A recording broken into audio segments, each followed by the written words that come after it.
Hello, আসসালামু আলাইকুম রহমতুল্লাহ বারাকাতুহু। আমি সাফার রান্নাঘর থেকে বলছি। আজকে হচ্ছে ফেলে দেওয়া জিনিস থেকে যে এমন একটা জিনিস তৈরি করব যেটা খেয়ে সবাই পছন্দ করবে। মানে যে লোকটা খেতে পছন্দ করে না সেই লোকটাও বলবে, বাহ ভালো হয়েছে, আমার অনেক প্রশংসা পেয়ে গেলাম। হচ্ছে মিষ্টি কুমড়া সিলকে এটা ভালো করে আমি ধুয়ে তারপর হচ্ছে সিদ্ধ করতে দেবো। এটাতে কিন্তু অনেক ময়লা থাকে, এর জন্য ভালো করে ধুয়ে দিবেন। এখন এটা আমি সিদ্ধ দিয়ে দিয়েছি, দেখতে পাচ্ছেন চুলায়। আর এই ধরনের ভিডিও যদি আপনাদের ভালো লাগে অবশ্যই কিন্তু শেয়ার করবেন। আর যারা আমাদের পাশে আছেন তাদেরকে আমি অসংখ্য ধন্যবাদ জানাই এবং ভালোবাসা আপনাদের প্রতি রইল। এখন হচ্ছে সিদ্ধ করার পরে মিষ্টি কুমড়াটা আমি একটা তাওয়ার মধ্যে নিয়ে কিছু পরিমাণ তেল দিয়ে এটা বেজে নেব, যাতে যে এক্সট্রা পানি থাকে সেটা আর থাকবে না। তাহলে মানে যে ভর্তাটা অনেক মজা হবে খেতে, অনেক ইয়ামি। আপনারা ট্রাই করবেন। মানে যদি খাবারের মধ্যে রুচি না থাকে তাহলে কিন্তু অবশ্যই রুচি বেড়ে যাবে এই ভর্তাটা এভাবে বানিয়ে খেলে। এখন আমি এটার মধ্যে চিলি নিয়েছি, লাল এবং গ্রিন দুটোই নিয়েছি। মরিচগুলো কিন্তু অনেক ঝাল, এ ধরনের কমই নিয়েছি। একটু ঝাল যেহেতু মিষ্টি কুমড়া মিষ্টি, এজন্য ঝাল খেতে অনেক মজা। একেবারে হচ্ছে পেঁয়াজ মরিচ আমি ভেজে নিলাম, সুন্দর করে হালকা একটু তেল দিয়ে ভেজে নিলাম। এখন আমি হচ্ছে এটা শিলপাটায় বাজবো, কোনো ব্লেন্ড করব না, হাতে তৈরি করব। খেতে অনেক ভারী মজা হবে, অনেক মজা। অনেকে আমি আসলে যে আপনি ধরেন খেতে মন চাচ্ছে না, তখন এটা বানিয়ে খাবেন, দেখবেন ভাত আর একটু বেশি খেতে পারবেন। সত্যি আমি বাড়িয়ে বলছি না, ভিডিও তৈরি করছে দেখেন না।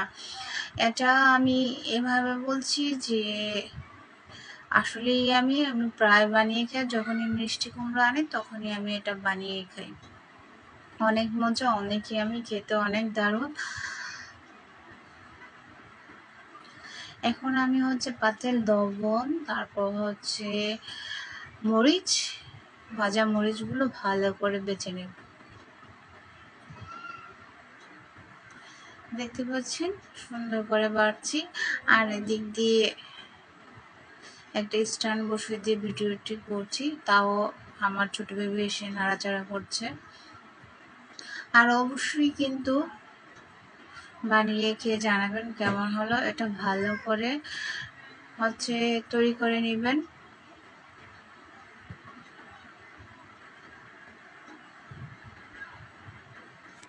মিহি হলে ব্যাটারটা খেয়ে দেখতে সুন্দর দারুণ হয়। এই যে আমার মিষ্টি কুমড়া, এখন আমি মিষ্টি কুমড়া পাটায় বেটে নেব। অনেকে আমি একটা রেসিপি না হচ্ছে ভর্তার বানানোর হচ্ছে রেসিপি। আমরা তো মানে শহরে থাকি, তারা তো মনে হয় বাটা কি ধরাই হয় না। আসলে আমার হাজবেন্ড কিন্তু এটা খেতে পছন্দ করে না, কিন্তু এভাবে যদি ভিজে বানিয়ে দেয়, মানে ভর্তা বলতে উনি চিংড়ি মাছ টাকি মাছ এগুলো খায়, কিন্তু শুটকি তো খায়ই না। কিন্তু এইভাবে যদি ভর্তা বানিয়ে দেই তাহলে কিন্তু অনেক পছন্দ করে। ফেলে দেওয়া জিনিস দিয়ে বানিয়ে আপনার জামাইকেও খুশি করতে পারবেন। অবশ্যই ট্রাই করবেন। আমার ভাইও অনেক পছন্দ করে আমার হাতে মিষ্টি কুমড়া সিল্কার ভর্তা, মানে খোসার ভর্তা অনেক আমি, মানে আমার বড় সবার ছোট ভাই। আসলে ভাই বোনের সম্পর্ক না, বোন বলে কথা বলবে যে মিষ্টি কুমড়া আছে না থাকলে কথা। এখন এর মধ্যে আমি দিয়ে দেবো হচ্ছে ধনিয়া আর হচ্ছে পেঁয়াজ বাটা সামান্য মানে দিয়ে দিলাম, যে একসাথে বেটে এখন সুন্দর করে মেখে নিলাম। হয়ে গেল, অনেক মজা, অনেক ইয়াম্মি। O thank you.